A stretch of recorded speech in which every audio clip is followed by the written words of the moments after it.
Hey what's up guys, this is Shamsher Ali और आज की इस वीडियो में हम लोग बात करने वाले हैं बिहार बोर्ड क्लास 12th के लिए केमिस्ट्री के 2016 के क्वेश्चन पेपर के सॉल्यूशन के बारे में, जिसमें केवल हम ऑब्जेक्टिव की बात करेंगे। इस वीडियो में ऑब्जेक्टिव क्वेश्चन आपको मिलेंगे जिसका सॉल्यूशन एक एक करके बिल्कुल बारीकी से किया जाएगा और क्वेश्चन को बखूबी पहले पढ़ा जाएगा, फिर ऑप्शंस को देख करके फिर उनका सॉल्यूशन निकाला जाएगा और तब उनको टिक आउट किया जाएगा कि ए ऑप्शन होगा या बी या सी या डी। और आपको बता दें कि इससे पहले हमने 2009, 2010, 11, 12, 13, 14, 15 इन सभी ईयर्स के केमिस्ट्री के क्वेश्चन पेपर को हमने सॉल्व कर चुका है। एक सेंटअप का जो पेपर होता है, सेंटअप एग्जाम, उसका भी हमने ऑब्जेक्टिव और सब्जेक्टिव भी उसको सॉल्व किया है जो पेपर हुआ था इस साल 2020 में, और उसमें भी हमने ऑब्जेक्टिव की बात की है। 2014 के क्वेश्चन पेपर का सॉल्यूशन अगर आपको मिलेगा तो आप देखिएगा उसमें ऑब्जेक्टिव के साथ साथ, ऑब्जेक्टिव टाइप के साथ साथ, मतलब उसमें ऑब्जेक्टिव नहीं कर सकते, नॉन ऑब्जेक्टिव टाइप के साथ साथ कुछ 2 मार्क्स के क्वेश्चन भी हमने 10 से 12 उसमें डील किया है। और सबका डिस्क्रिप्शन बॉक्स में आपको लिंक भी मिल जाएगा प्लेलिस्ट के साथ, वहां से आप चेकआउट कर सकते हैं अगर आपने 9, 10, 11, 12, 13, 14 और 15 का वीडियो नहीं देखा है तो चलिए इस वीडियो में हम लोग बात करेंगे केवल और केवल ऑब्जेक्टिव के बारे में, जिसका पूरा अच्छे से सॉल्यूशन हम आपको देंगे और फिर एक एक करके बनाएंगे। तो चलिए, हमने लिखा था यहां केमिस्ट्री का class 12 question bank solution Bihar board 2016। तो ये बिहार बोर्ड के लिए स्पेशल वीडियो है। अगर आप किसी भी बोर्ड के स्टूडेंट हैं तो आप बखूबी इसको देख सकते हैं क्योंकि एनसीईआरटी पैटर्न से ही क्वेश्चन पूछे जाते हैं। तो चलिए स्टार्ट करते हैं और फिर पहले क्वेश्चन की तरफ बढ़ते हैं। तो चलिए, पहला सवाल है हमारा, सोना धातु का ऑक्सीकरण संख्या कितना होता है? ऑप्शन है आपके पास +1, 0, -1 और सभी। देखिए, सोना का एटॉमिक नंबर 79 होता है और इसका हमेशा ये सिंबल Au होता है जिसको ऑरम कहा जाता है लैटिन लैंग्वेज में, और इसका हमेशा ऑक्सीडेशन नंबर अगर फ्री स्टेट में रहे, कैसे, बिल्कुल फ्री स्टेट में रहे तो 0, लेकिन अगर कंबाइंड स्टेट में रहे तो कभी भी आमतौर पर जनरली कंबाइंड स्टेट में ही क्वेश्चन पूछा जाता है, तो कंबाइंड स्टेट में हमेशा इसका ऑक्सीडेशन नंबर +1 होता है। कितना होता है? +1 होता है। तो इसलिए ऑप्शन के हिसाब से +1, 0 और -1 तो होने के चांसेस ही नहीं है, क्योंकि एक्सेप्शनल केस में ही किसी भी मेटल का यानी धातु का ऑक्सीकरण संख्या नेगेटिव होता है। जैसे कॉपर हाइड्राइड है, इसमें कॉपर हाइड्राइड में नेगेटिव कहा जा सकता है कॉपर का, लेकिन अगर आप देखें तो -1 भी नहीं होगा, सभी का ऑप्शन है। इसका मतलब ना ये ऑप्शन होगा, ना ये ऑप्शन और ना ये ऑप्शन। इसका मतलब ऑप्शन ए सही है, यानी पहले क्वेश्चन सोना का ऑक्सीकरण संख्या कितना होगा? +1। तो चलिए अगले क्वेश्चन की बात करते हैं, यानी 2 नंबर क्वेश्चन की बात करते हैं। चलिए, दूसरा सवाल है आपका, निम्नलिखित में से कौन लायोफिलिक कोलाइड है? तो देखिए, लायोफिलिक कोलाइड वैसा कोलाइड होता है जो सॉल्वेंट लवर हो, यानी लिक्विड लवर हो। तो क्या कहते हैं, जितने लिक्विड लवर कोलाइड होते हैं वो सब के सब लायोफिलिक कोलाइड कहलाते हैं। क्या कहलाते हैं?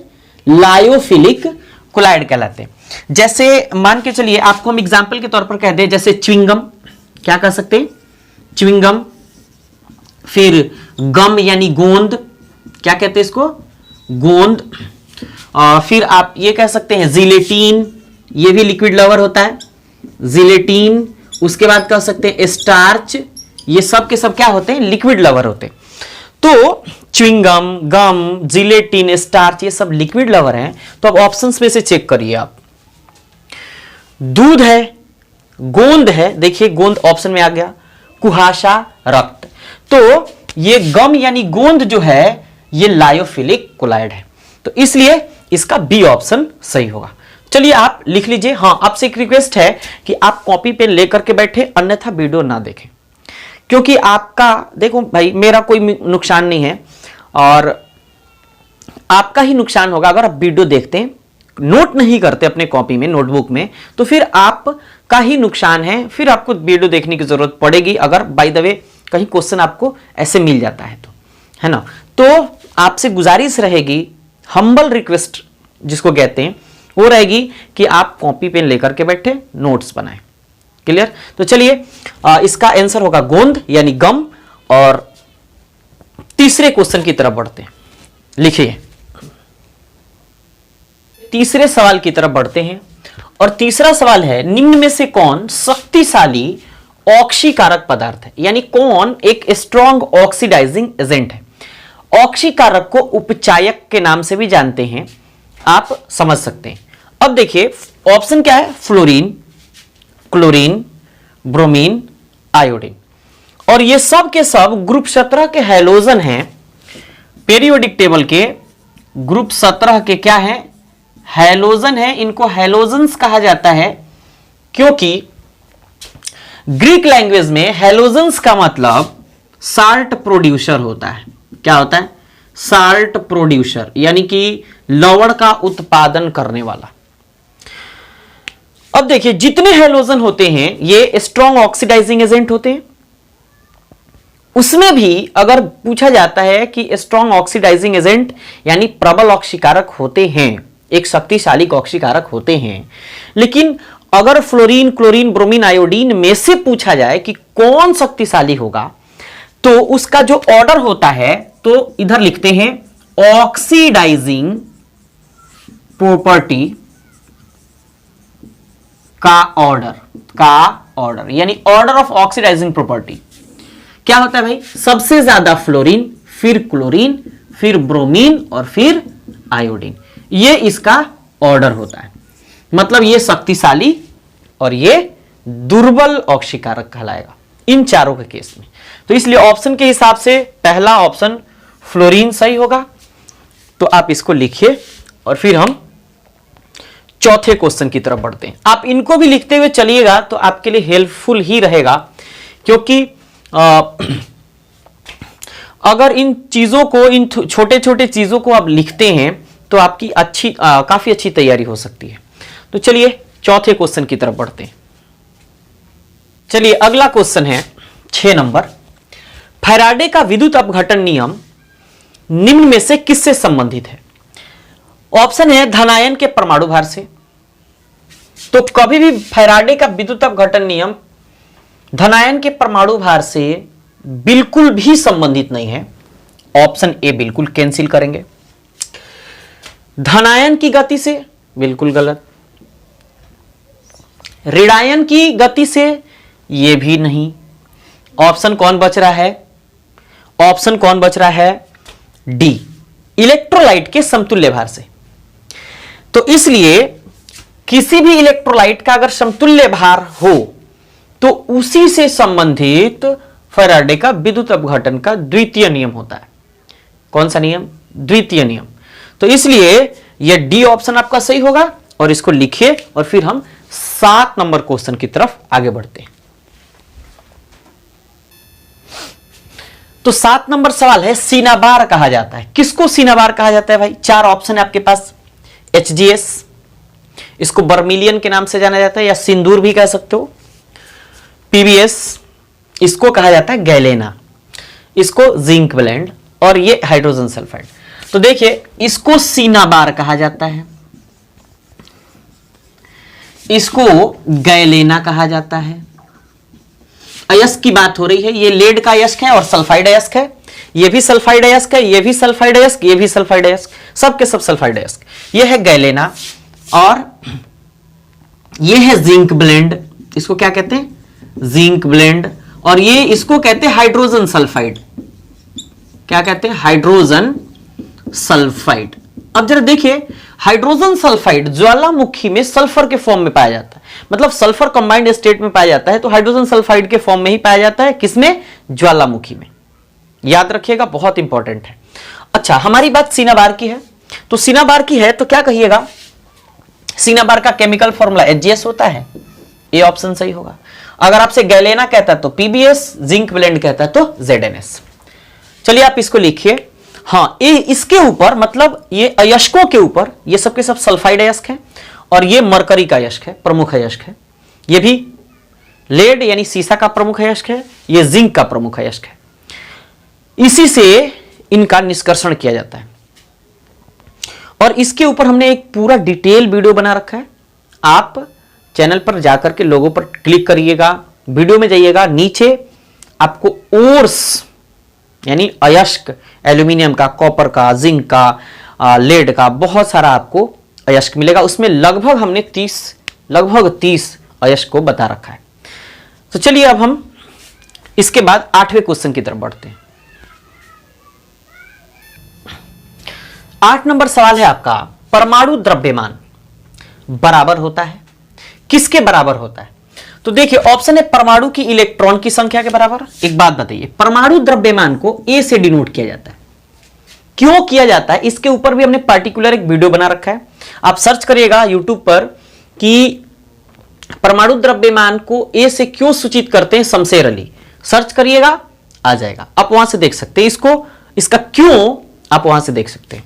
देखिए परमाणु द्रव्यमान को A से डिनोट किया जाता है और कभी भी परमाणु द्रव्यमान प्रोटॉन और न्यूट्रॉन की संख्या के योगफल के बराबर होता है। मतलब कोई अगर एटम है, इसके न्यूक्लियस में यानी नाभिक में जितने प्रोटॉन जितने न्यूट्रॉन होते हैं उनका योगफल, मतलब प्रोटॉन और न्यूट्रॉन की संख्या का योगफल परमाणु द्रव्यमान के बराबर होता है।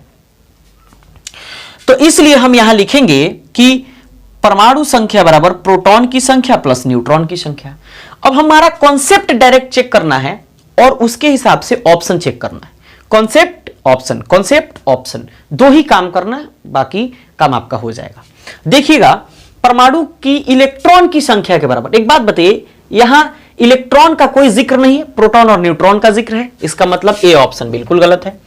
परमाणु के इलेक्ट्रॉन और प्रोटॉन के योगफल के, ये कह रहा है इलेक्ट्रॉन मतलब ई नेगेटिव और प्रोटॉन, तो भाई इलेक्ट्रॉन का कोई जिक्र नहीं है, फिर बी ऑप्शन भी गलत है।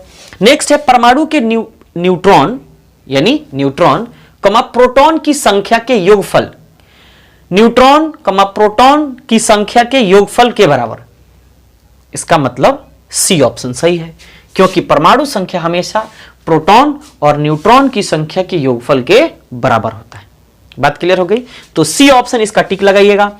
आगे बढ़े उससे पहले आप इसको लिख लीजिए और फिर एक बात दिमाग में रखिएगा कि हमेशा प्रोटॉन और न्यूट्रॉन नाभिक में यानी न्यूक्लियस में मौजूद होते हैं, किसी एटम के न्यूक्लियस में मौजूद होते हैं, जबकि इलेक्ट्रॉन हमेशा ऑर्बिट में मौजूद होते हैं।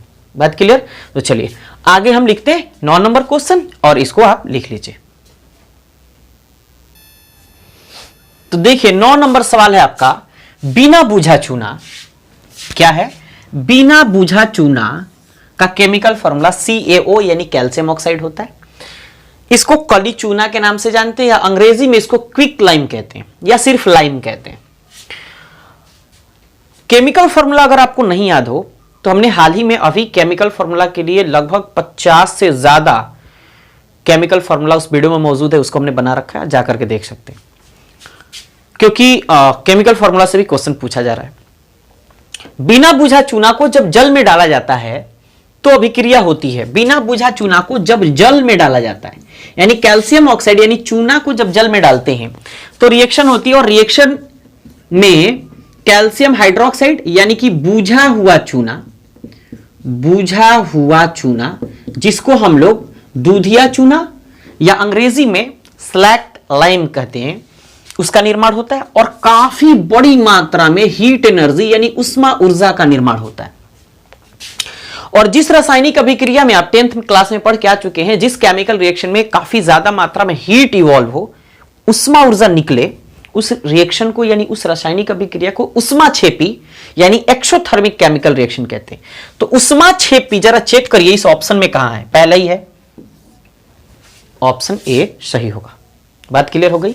ये इस स्टेटमेंट का केमिकल रिएक्शन है, आप इसको लिख भी सकते हैं। इसको बिना बूझा चूना क्या कहते हैं? बिना बूझा चूना कहते हैं, या सिर्फ चूना कहते हैं, या कली चूना कहते हैं, बहुत सारे नाम हैं। चलिए इसको लिख लीजिए। 10 नंबर सवाल की तरफ बढ़ते हैं। तो चलिए 10 नंबर सवाल है, डी ऑर्बिटल का आकार कैसा होता है? ऑप्शन है गोलिया, डंबल, डबल डंबल, नॉन। तो देखिए डी ऑर्बिटल का जो आकार होता है, डी ऑर्बिटल का जो आकार होता है, शेप होता है, यह होता है डबल डंबल। क्या होता है? Double dumbbell. अब जरा देखिए ऑप्शन में है क्या, गोलिया है, डंबल है, डबल डंबल, इसका मतलब सी ऑप्शन सही होगा। हमेशा इसमें एक्सिस जो होते हैं, ये एक्सिस जो होते हैं ये एकदम ऐसे होते हैं। डी ऑर्बिटल 5 टाइप के होते हैं, D X Y, D Y Z, D Z X, D X square minus Y square और डी जेड स्क्वायर, जिसमें केवल डी जेड स्क्वायर को छोड़कर बाकी सबका शेप एक जैसा होता है और डी जेड स्क्वायर का थोड़ा डिफरेंट होता है।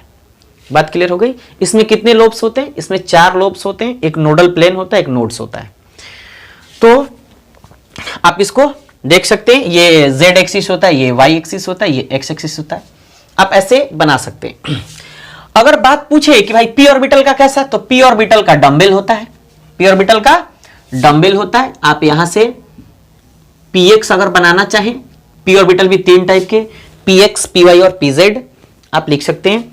ये px का शेप है, आप इसको x मान लें, इसको y मान लें, तो सॉरी इसको py कह सकते हैं, एक्सिस के ऊपर ही लोब्स होते हैं, तो इसको py कह सकते हैं। इधर बनाएंगे, अगर ऐसे बना दिए तो px हो गया, और z के लिए एक बीच में से खींचते pz हो जाता। तो ये आपका डबल डंबल हो गया, डी ऑर्बिटल का शेप। अगर स्फेरिकल यानी गोलीय की बात हो रही है तो ये एस ऑर्बिटल का शेप होगा, ये पी ऑर्बिटल का शेप होगा, और ये डी ऑर्बिटल का। एफ ऑर्बिटल का शेप एनसीईआरटी बोलता नहीं है, कुछ बोलता ही नहीं है, लिखा भी नहीं गया है। तो एफ ऑर्बिटल का शेप भी लगभग डी ऑर्बिटल के शेप के जैसा ही होता है, लेकिन एफ ऑर्बिटल 7 टाइप के होते हैं। कितने टाइप के होते हैं? 7 टाइप के। तो चलिए अब हम लोग इसके आगे, इसको पहले लिख लीजिए, अच्छे से लिखिएगा, शेप वगैरह बना लीजिएगा। पी ऑर्बिटल 3 टाइप के, P X, P Y, P Z. D orbital 5 type के, D X Y, D Y Z, D X Z, D X square minus Y square और डी जेड स्क्वायर। क्लियर? चलिए आप 10 number के बाद 11 number question की तरफ बढ़ते हैं। चलिए 11 नंबर क्वेश्चन है, कपड़ा धोने का सोडा यानी वॉशिंग सोडा, क्या कहते हैं इसको? वॉशिंग सोडा, या ये अंग्रेजी का प्रोनाउंसिएशन हिंदी में लिखा हमने, इसको ऐसे लिखते हैं वॉशिंग सोडा। इसी को धोने वाला सोडा, धोबिया सोडा भी कहते हैं। और इसका केमिकल फॉर्मूला ये देखिए भाई, केमिकल फॉर्मूला से क्वेश्चन है। इसका केमिकल फॉर्मूला होता है डाई सोडियम कार्बोनेट डेकाहाइड्रेट, यानी डेका का मतलब 10, तो लिखे Na2CO3.10H2O।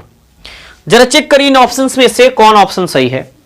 इसके हिसाब से पहला ये ऑप्शन दिया है Na2CO3.10H2O, तो ये कपड़ा धोने का सोडा का रासायनिक सूत्र है। केमिकल फॉर्मूला के ऊपर वीडियो हमने बना रखा है, 50 से ज्यादा उसमें केमिकल फॉर्मूला है, आप जाकर के देख सकते हैं। Chemical formula Shamsher Ali search करिएगा, आ जाएगा। ये इसको कह सकते हैं डाई सोडियम कार्बोनेट पेंटाहाइड्रेट, इसको कहते हैं ड्राई, मतलब ड्राई माने सूखा हुआ सोडियम कार्बोनेट, और ये है कॉस्टिक सोडा। क्या है? Caustic soda. सोडियम हाइड्रोक्साइड को कास्टिक सोडा कहते हैं, ये बेसिक नेचर का होता है। चलिए अब 11 नंबर क्वेश्चन की तरफ बढ़ते हैं, आप इसको लिख लीजिए। 12 नंबर सवाल है आपका, क्षारीय मृदा धातु जिसको अल्कलाइन अर्थ मेटल के नाम से जानते हैं, इसको और किस नाम से जानते हैं? अल्कलाइन अर्थ मेटल, इसको अल्कलाइन अर्थ मेटल भी कहा जाता है। ये कौन कौन से मेटल होते हैं भाई? देखिए, बेरिलियम, मैग्नीशियम, कैल्शियम, स्ट्रोंशियम और रेडियम। ये बेरियम और रेडियम, ये अल्कलाइन अर्थ मेटल कहलाते हैं। इसमें पूछा जा रहा है धातु का इलेक्ट्रॉनिक विन्यास क्या होता है। सामान्य इलेक्ट्रॉनिक विन्यास आपसे पूछा जा रहा है NS2 होता है या NS1 होता है या NP6 होता है या NS0 होता है। एक बात दिमाग में रखिएगा कि क्षारीय धातु कहे या क्षारीय मृदा धातु कहे, इनका सामान्य इलेक्ट्रॉनिक विन्यास अगर क्षारीय धातु कहे, क्षारीय धातु यानी अल्कली मेटल, क्या कहते हैं इसको, अल्कली मेटल, इसको कई बार क्वेश्चन को पूछा गया है। इसका सामान्य इलेक्ट्रॉनिक विन्यास NS1 होता है। कैसा होता है? NS1। क्यों होता है भाई? देखिए, सोडियम का इलेक्ट्रॉनिक विन्यास अगर लिखे तो परमाणु संख्या 11 होता है और इसको नियोन 10 रख दे, परमाणु संख्या इनर्ट गैस के सारे लिख रहे हैं, और उसके बाद 3s1 रख दे। तो देखिए एस में कितने इलेक्ट्रॉन आ रहे हैं, एक, 3 को n कह दें, s को s लिख दें, एक को 1 लिख दें, तो ये NS1 हो गया। वहीं अगर अब इनकी बात करते हैं, अगर क्षारीय मृदा धातु की, तो बेरिलियम का इलेक्ट्रॉनिक विन्यास लिखेंगे तो इसका होता है हीलियम 2, मतलब 1s2 और फिर 2s2। तो देखिए 2 को n कह दें, s को s और 2 को 2 कह दें, तो इनका सामान्य इलेक्ट्रॉनिक विन्यास NS2 होता है। तो ऑप्शन ए सही होगा। ये क्षारीय धातु का है, ये क्षारीय मृदा धातु का है।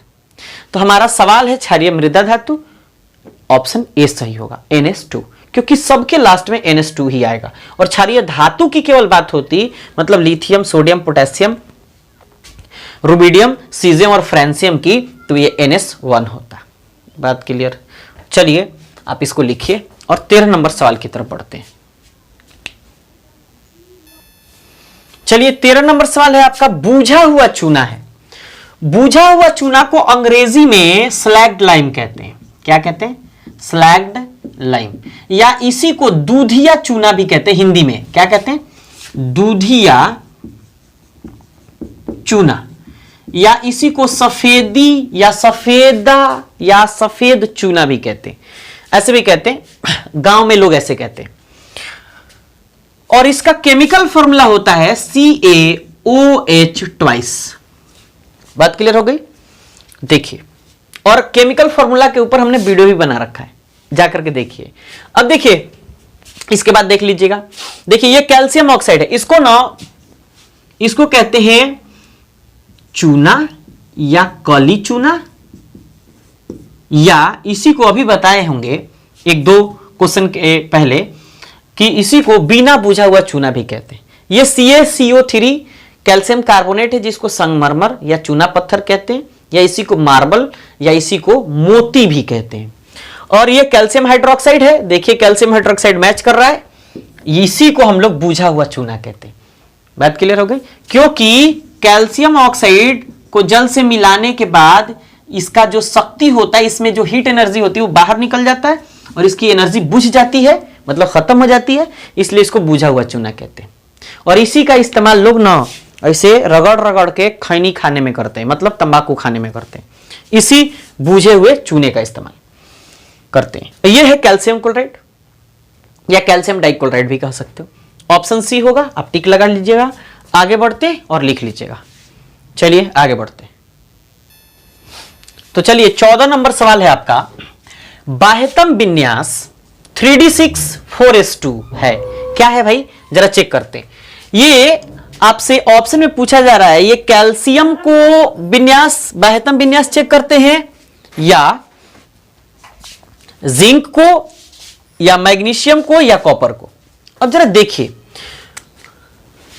ये बाह्यतम विन्यास, देखो क्वेश्चन लिखने का भी तरीका, मतलब बोर्ड लेवल वालों का ना थोड़ा अजब गजब होता है। जैसा लिखा था वैसे ही हमने लिखा है, प्रोनाउंसिएशन थोड़ा अजब गजब हो रहा है, फिर भी कोई बात नहीं। हमारी ना बात हो रही है 3d6 4s2, लास्ट वाला ऑर्बिटल ये जो है किस में आएगा? कैल्शियम में आएगा, जिंक में आएगा, मैग्नीशियम में आएगा, कॉपर में आएगा, किस में आएगा? चेक करते हैं।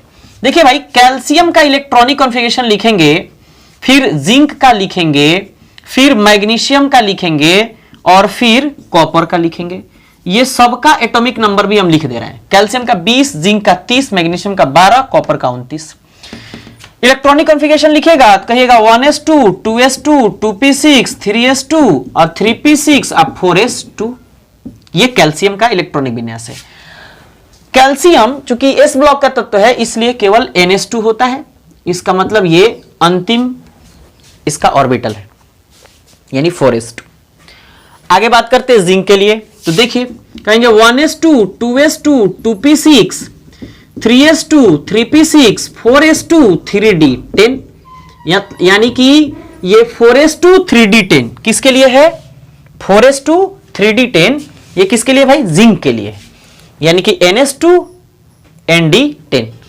यहां क्या पूछ रहा है? 3d6 4s2, यानी कि अभी भी मैच नहीं कर रहा है। मैग्नीशियम का चेक करते हैं, 1s2 2s2 2p6 3s2, मतलब कितने हो गया? 2 2 4 6 10 2 12। मैग्नीशियम क्या हो गया? ये एस ब्लॉक का तत्व है, सामान्य इलेक्ट्रॉनिक विन्यास NH2 होता है। यहां D की बात हो रही है, इसमें केवल D था वो भी नहीं हो रहा है, 4s2 3d10 आ रहा है। कॉपर की बात करें तो 1s2 2s2 2p6 3s2 3p6 4s2 3d9। बात क्लियर? अगर एक्साइटेड स्टेट में लिखते हैं तो 4s1 और 3d10 लिख लेंगे। अब देखिए भाई बिहार बोर्ड का कारनामा, अगर वाकई हमको क्वेश्चन पेपर सेट करने को कोई दे, ऐसे तो देगा नहीं, क्योंकि नेता लोग भाई अपना हिसाब किताब लगाते हैं, तो काफी अच्छे से तो किया जाता। पहले 2-4 लोगों को ना भेजते कि भाई आप चेक करके बताइए सही है या गलत है। यह देखिए कोई भी ऑप्शन है मैच नहीं कर रहा है भाई, क्या हो गया? इसमें गलती किसकी है? या तो टाइपिस्ट की होगी या लिखने वाले की होगी।